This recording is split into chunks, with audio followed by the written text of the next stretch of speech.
together. Yeah, it's sort of, yeah, disparate, yeah, from one period to another. But I'm so grateful that you shared that beautiful film with us. It was deeply moving, and we're really grateful to show it here. And so thank you. Yeah, I mean, I guess we can sort of backtrack to the beginning of the program, those early films, the shorts, which have been in the collection here since the 70s. That was when you were a student. That was UC Berkeley, and you were studying UC Berkeley making those films. You could talk about sort of that period of your life. Well, I think we need to go backwards, then forward. Yeah. Because this film, I was having quite an intense experience myself. Yeah, absolutely. Because I hadn't seen it in a little while. Mm-hmm. So I feel a little jolted. Absolutely, Starting to go back the other direction. Mm-hmm. Yeah, definitely. So, I don't know, does anybody want to ask me anything about this movie? Or maybe I want to ask myself something. Yeah. No, I don't know, but what do you... Well, I mean, yeah, I'm curious to know what it's like for you to watch this film. It's probably almost been 30 years, right? But no, I've seen it, over time. Right, but what is it like every time, I mean, to rewatch it?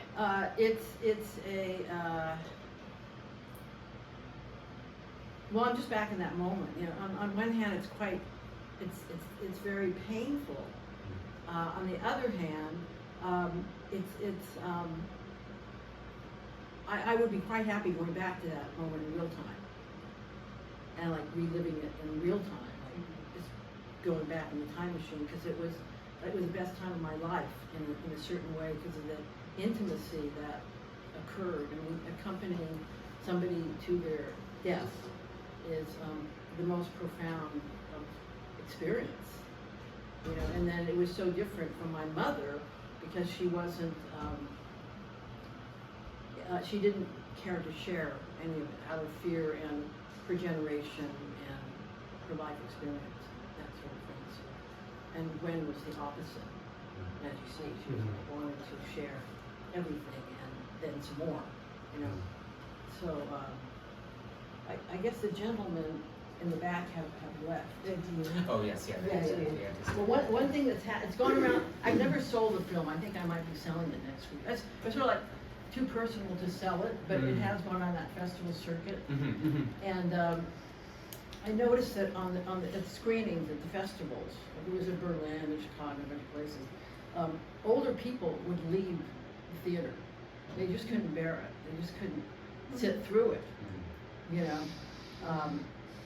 So now that I see they've gone, it's not too surprising. Because older people have I don't know, I think they don't like the way that she handled her death, in a way, possibly. I'm not sure, but they just leave,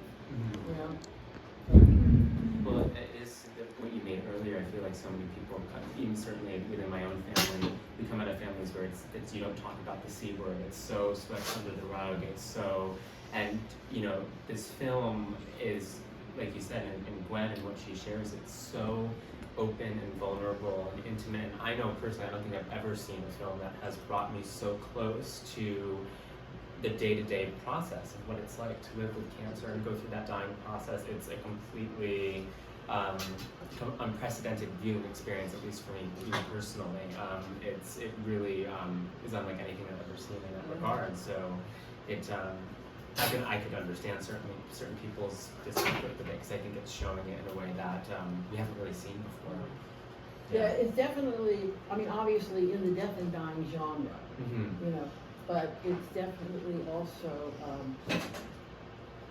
quite different than any of the others I've seen.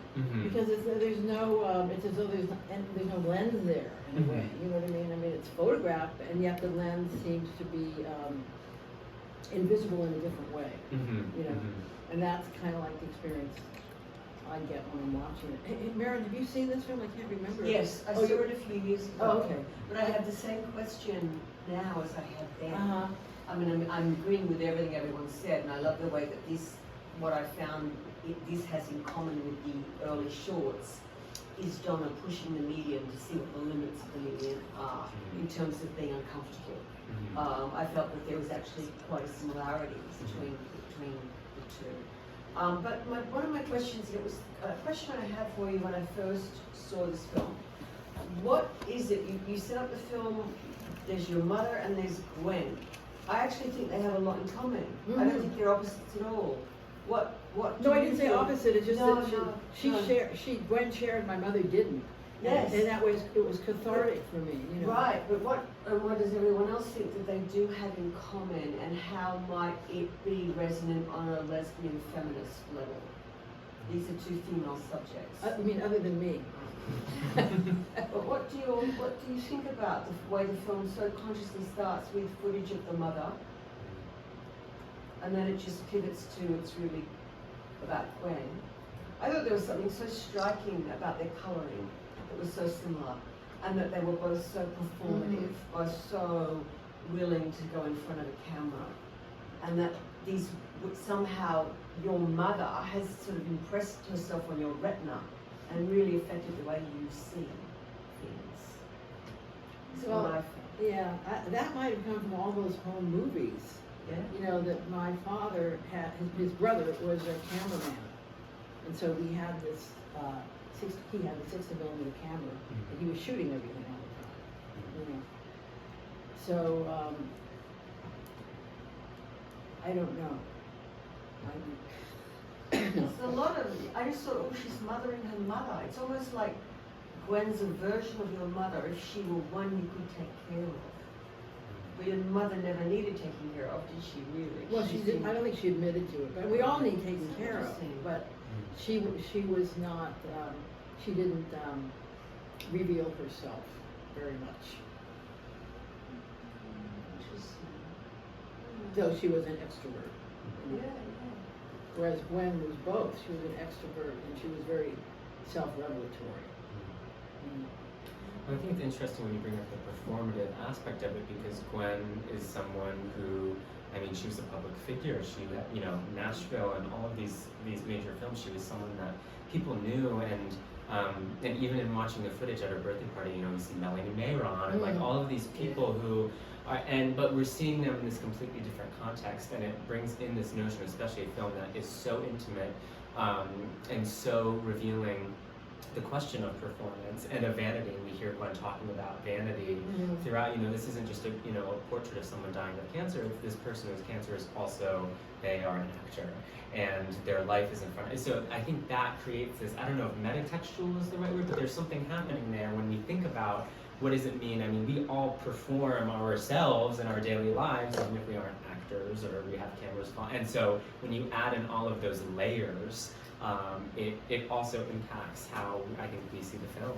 I don't know if you can speak to that part of Gwen's identity and how that informed, you know, the process, or. Well, you know, when she says, you know, this is going to be the best part of my life. You know, this is going to be the best role of my life, because I'm going to be performing myself.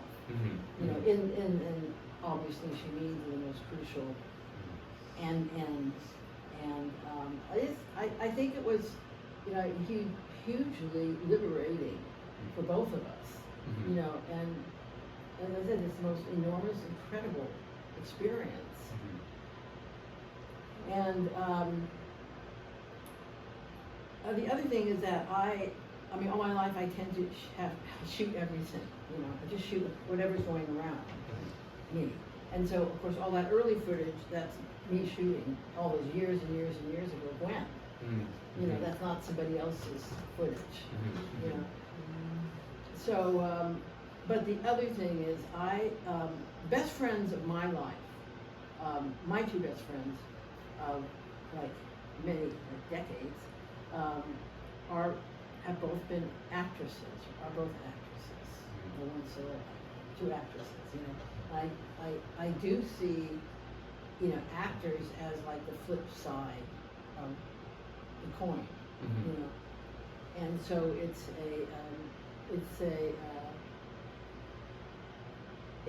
the experience with actors, I think is I mean, it's always the most intense part of filmmaking. Whatever else is going on, it is the most intense part of it, you know. So the company of an actor that you then also love, you know, is just a very, very intense and consuming experience. You know. So I don't even know if I answered your question, because I have my own questions kind of going on in my mind at the moment, so I might get a little mixed up. But does anybody else have anything they wanted to say, or you videotaping? Yes. That's fine. That's fine. That's fine. I'll say one more thing that I thought was really interesting about, I think it was your last short film, and then leading into this. I felt so much of it, your last short film was, for me at least, I was like, oh, this makes me think about life a lot, and a lot about like life and death, because you kept seeing the bodies laid out. Yeah. And then to go and to watch this film, it seems like you're creating films that really explore the joy of life and the pain of death, but also I think in this film about Gwen, I don't know, it seemed like there's a lot of relief and peace in death as well. So for me, those were my takeaways, and I think that they're really beautiful, and the way that you shoot is really stunning as well. Thank you. I agree with you. It just was, it's quite weird for me, not having seen those shorts. And then all of a sudden, this came on, you know, and it was very jolting, you know. I was sort of like, because when I said to you on the phone yesterday, when we talked, like, I guess, you said, well, should we stop in the middle and talk, or should we just, I said, well, let's just go into it, because we could get stuck in the middle somewhere. Right. You know, and time would go by, and lots of time has already gone by. So I think we made the right choice of just going ahead. Too. Well, and I think it's interesting because I also had that, you know, when we were talking on the phone, the initial impression of like, you know, this is going to be a big shift in the evening. But I'm so glad to hear people's responses saying, I'm seeing the through line here. I'm seeing the similarities, even if on the surface this work is so different. Actually, you know, there's so many things that are linking them, you know, in terms of whether it's style and form, or even these larger thematic questions of life and death. Yeah. You know. Well, you can see from the early films that obviously I was very like involved and taken up with the revolution in Berkeley. You know, the People's Park and the anti-war movement and all of that. And then this turns 20 or so years later to something very, very personal. You know, but you know, there was a saying that came up at that time in the 70s by a woman by the name of Robin Morgan, and she said, you know, the personal is political, you know, and so this was just, I guess if anything, this kind of like, because I was so jarred by seeing these two eras one after the other, I think I would say that line makes sense to me. Personal is political, we know that. Absolutely. And are still learning that every day. And then the other thing is when I was looking at all of those, you know, the soldiers and the tanks and all the stuff, it was very, you know, shocking and stuff, because, you know, it's just what you see when you go on the internet. Right. Every day now, you know. So I guess it sort of tied things together for me in a good way. That was a good, in the end, that was. Yeah.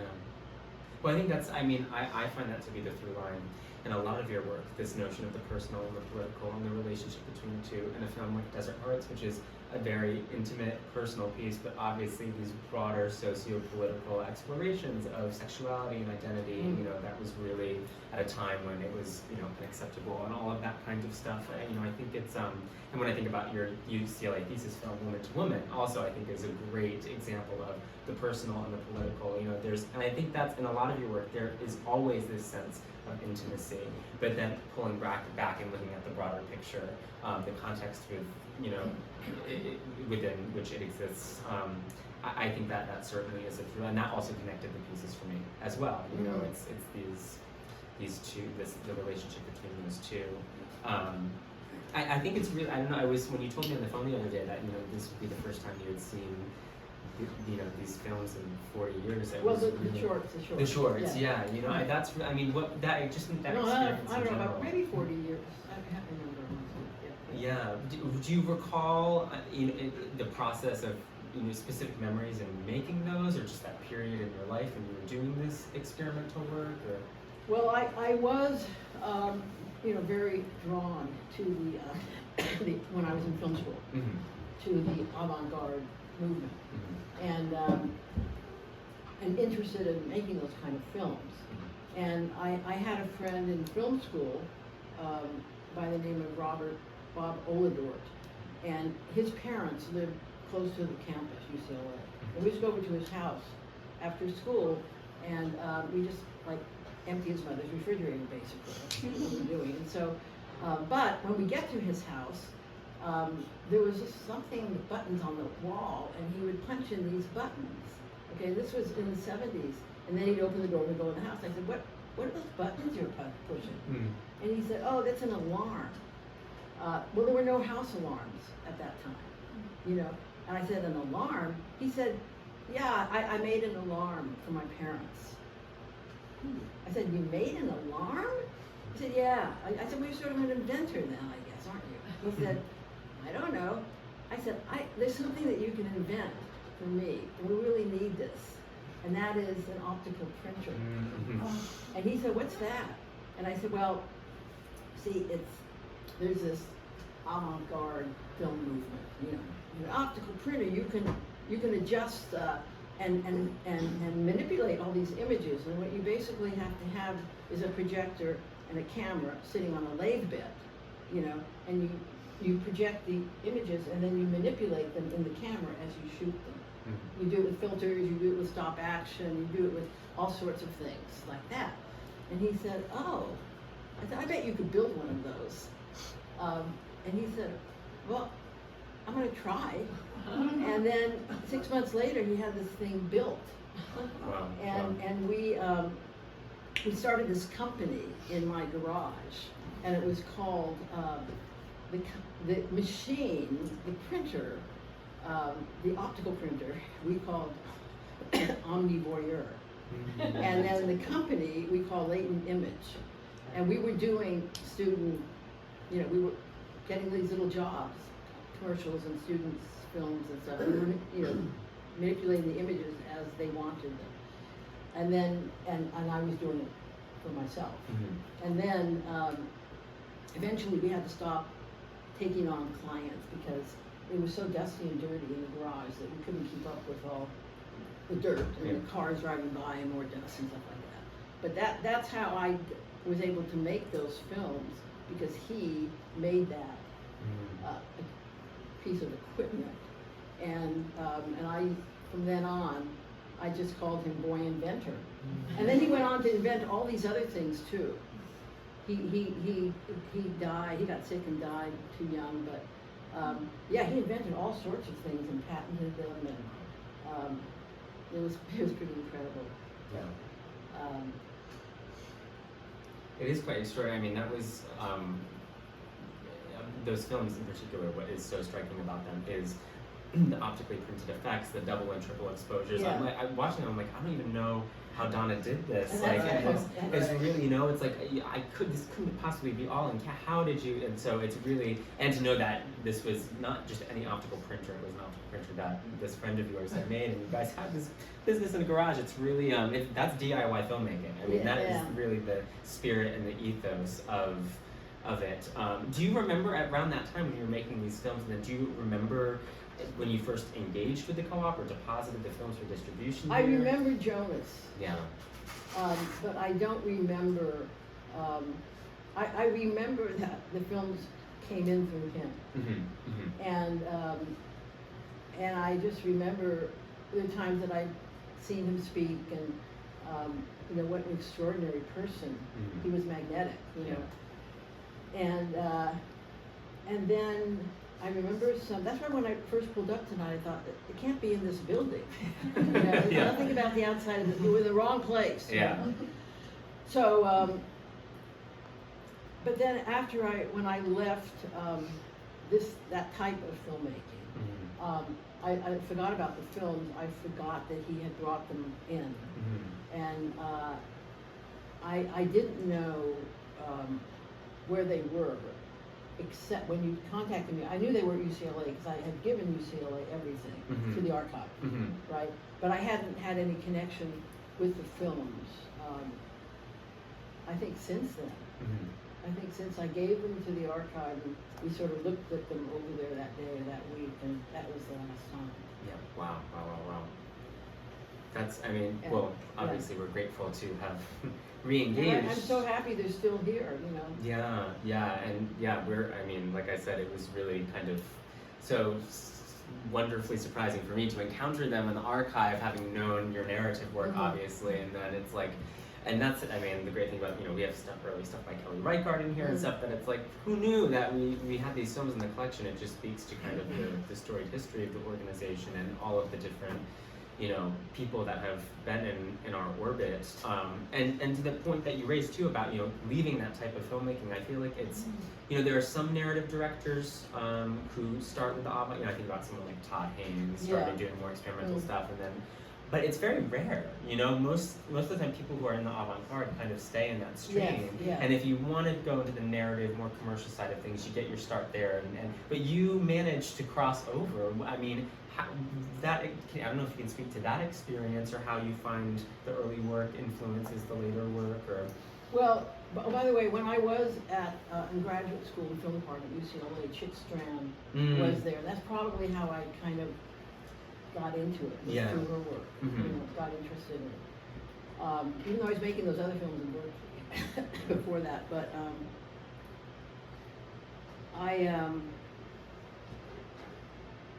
it was interesting because when I made Desert Hearts, you know, people said, there were some people who reviewed it who said, well, you know, she just, you know, the film's good and everything, but she just makes this film in this like Hollywood way, like it's so like structured in some old-fashioned way. It's not like, you know, and I was reading these things and it's like, you know, because they didn't know that I had this in my background.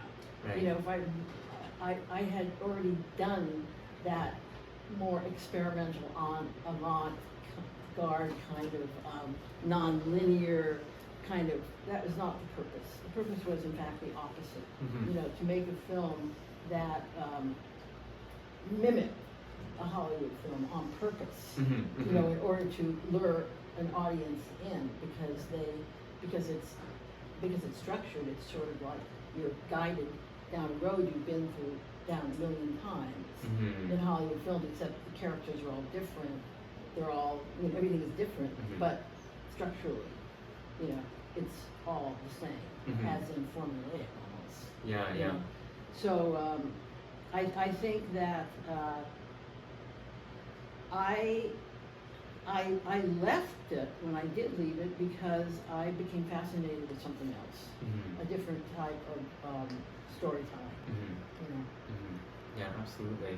But it's so interesting when you talk about the Desert Hearts being kind of structured as this Hollywood film, but then subverting that and as much as there's that going on, it's interesting, like, when I watch the early work, and then I think about Desert Hearts, in, like, the first film, she was a visitor, you know, coming out of that tunnel, all of the blue and with the red lights. I think about that gorgeous shot of Kay driving at night in the windshield and the light passing over her windshield, and I'm seeing all these visual signifiers in the early work that even as it becomes more quote-unquote conventional or within these Hollywood structures, I still see that visual sensibility carry through in the work. I don't know if you agree as well. You know, I'm like, oh, that shot in Desert Hearts, you know, because that's such a lush film. Visually, it's so lush, you know. Well, I did have one of the greatest cinematographers of all time. Yeah. Who was the Robert film? Elswit. Okay, yeah. It's a stunning film, so it's the visual sensibility in particular. Yeah, I think really carries. But I want to just say, like, I think of Scorsese often in the same thought as Donna, because they're both actually quite similar if you look at them.